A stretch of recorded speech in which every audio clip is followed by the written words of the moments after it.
cette vidéo consacrée au sixième chakra, qui est le chakra du troisième œil, qui est ici, qui est le chakra de l'intuition. Donc comme vous le savez, si vous avez déjà vu mes précédentes vidéos, vous aurez sur ce chakra 2 vidéos qui seront consacrées. Donc une première vidéo pour une peinture un petit peu plus intuitive et une deuxième vidéo sur une expression plus figurative. Ceci pour faire plusieurs propositions pour les personnes qui ont du mal à lâcher prise et qui préfèrent être dans quelque chose de plus figuratif. À chaque fois, j'essaye de faire une première partie sur ma vidéo qui est plus technique, où je vous explique vraiment comment est-ce que je réalise la peinture. Après, ce sont des propositions. Vous faites vraiment comme vous voulez. C'est vraiment pour accompagner une proposition, pour accompagner et soutenir ce troisième chakra. Je vous en dirai 2 mots. Et ce troisième chakra, je suis larguée. Ce sixième chakra va y arriver. On est bientôt à la fin. Ce sixième chakra, et voilà, je recommence pas la vidéo parce que ça fait plusieurs fois que je la fais, donc c'est comme ça, c'est avec mon humour. Voilà, et bien je vous dis à tout de suite pour l'expression de ce sixième chakra, le chakra de l'intuition. Quelques mots sur ce chakra du troisième œil, donc qui se situe entre les sourcils. Donc ce chakra, c'est le chakra de l'intuition, de la clairvoyance, hein. C'est le centre en fait de toutes nos perceptions, le centre de notre inspiration. Et souvent, il faut faire confiance à son intuition, hein. Son intuition, c'est vraiment se rapprocher de son âme, de son vrai moi, de sa véritable nature. Et lorsque on en est là, déjà, c'est vachement bien. Si par contre on se plante souvent, on reste campé sur ses positions, voilà, peut-être qu'il faut soutenir un peu ce chakra. Et encore là, ce dont je vous parle, c'est une toute petite partie de ce que peut représenter ce chakra du troisième œil. Moi encore, je ne suis pas une spécialiste, hein. Il y a des énergéticiens, il y a des personnes qui travaillent sur tous ces chakras qui sont spécialisés et qui vous en diront plus. Vous pouvez aller lire des tas de bouquins qui sont faits, hein, sur ces chakras et sur la médecine énergétique, et vous aurez vraiment une panoplie complète, une définition complète sur ce que peut représenter chaque chakra, et surtout lorsque ce chakra est déséquilibré ou lorsque au contraire il est bien équilibré. Voilà. En tout cas, la couleur qui est associée est le bleu indigo, donc on va travailler avec ce bleu. Donc le premier volet va être consacré sur une peinture un peu plus intuitive.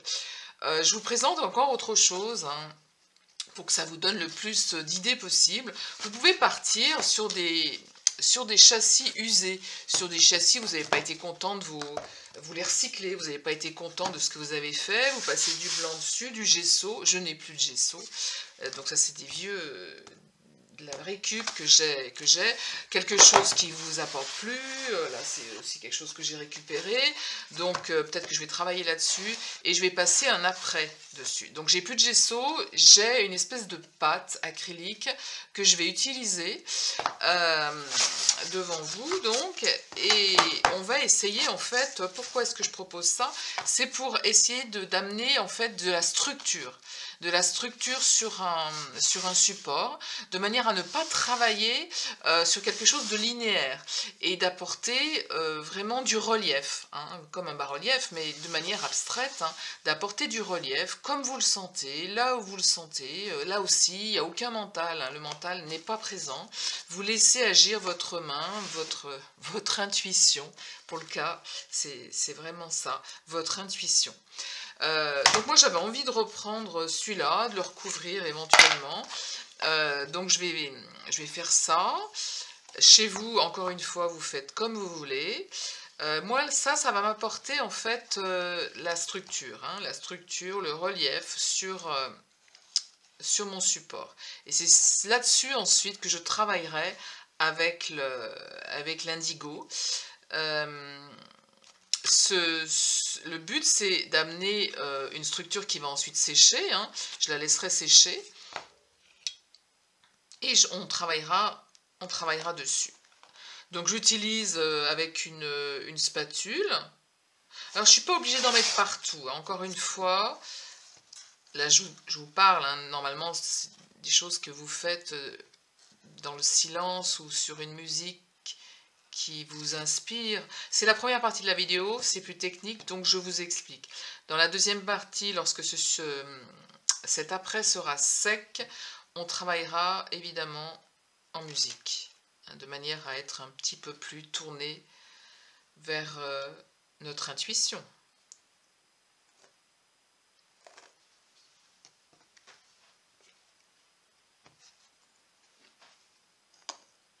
Donc j'amène le relief.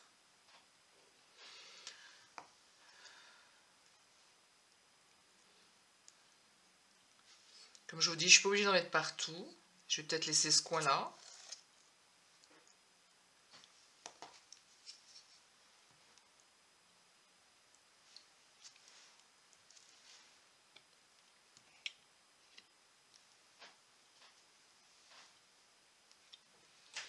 Voilà, peut-être je vais laisser...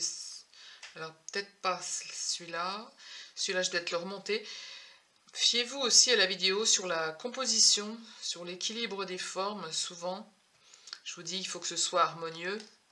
Une forme ici, quelque chose qui, je voyais, il y avait ce petit creux qui était là, qui est trop près du bord.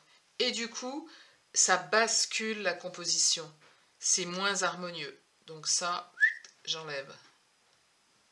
Ça, je peux le remonter.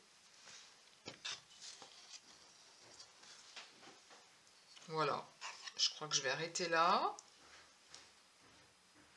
Et puis on va attendre que ça sèche. Enfin, vous n'allez pas attendre évidemment. Mais moi, je vais attendre que ça sèche. Voilà, donc l'après que j'ai mis pour structurer, pour donner du relief est sec. Donc je vais travailler d'après ce que j'ai déjà préparé. Alors avant tout, je vous explique un petit peu le matériel qu'on peut utiliser. Donc il me faut ma palette. Je vais prendre différents bleus. La dominante de bleu sera évidemment un bleu indigo, hein, un bleu un petit peu plus foncé. Je vais utiliser du bleu de Prusse, du bleu turquoise, un bleu canard, voilà.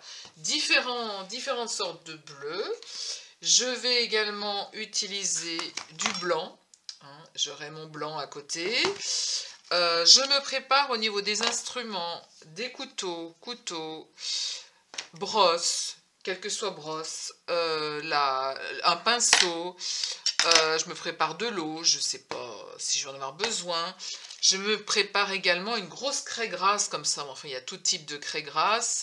Vous pouvez prendre tout ce qui vous passe par la tête, que vous allez utiliser hein, dans les tons bleus, que vous allez utiliser sur votre support. Je vous rappelle qu'on est vraiment dans quelque chose de lâcher prise. On doit utiliser cette couleur, ce bleu, pour justement soutenir ce chakra du troisième œil. Et donc c'est un gros lâcher prise. Je sais que pour certains ça ne va pas parler à tout le monde, hein. Peut-être que pour le volet numéro 2, ça parlera à d'autres personnes. Mais voilà, c'est intéressant de voir qu'on peut utiliser toutes sortes de matériaux. On n'est vraiment pas dans il faut faire quelque chose d'absolument magnifique, qui ressemble à quelque chose. Non, on est vraiment dans on lâche. Et on laisse parler son ressenti, son intuition. J'ai également aussi du papier de verre. Je sais pas. Tout à l'heure, j'ai vu ça. J'ai dit, tiens, du papier de verre. Peut-être qu'à certains moments, je vais poncer quelque chose. Je vais avoir besoin aussi, tiens, j'ai un sèche-cheveux aussi. Peut-être pour sécher certaines parties. Je vais avoir besoin peut-être aussi de chiffon. Voilà, je prépare tout ce matériel. Peut-être qu'il y a des choses que je n'utiliserai pas. Mais tout ce matériel est vers moi. Et ben, je vais les prendre au fur et à mesure et laisser parler mon intuition. On est d'accord que c'est une technique que je vous propose, hein, des idées que je vous donne, mais la réalisation que je fais, elle m'est propre. Ça va être ma propre expression par rapport à cette couleur. Hein. C'est ma propre intuition qui va parler. Mais vous, ce sera autre chose. Et donc tout ceci, bien évidemment, avec une petite musique qui ira bien. Voilà, je vous souhaite un bon moment. Une bonne vidéo et vous ensuite de votre côté de tenter de faire ce genre d'exercice avec les bleus Et puis vous pourrez me laisser en commentaire ben, ce qu'il en est ressorti, comment vous vous êtes senti. Voilà. Bonne vidéo à tous.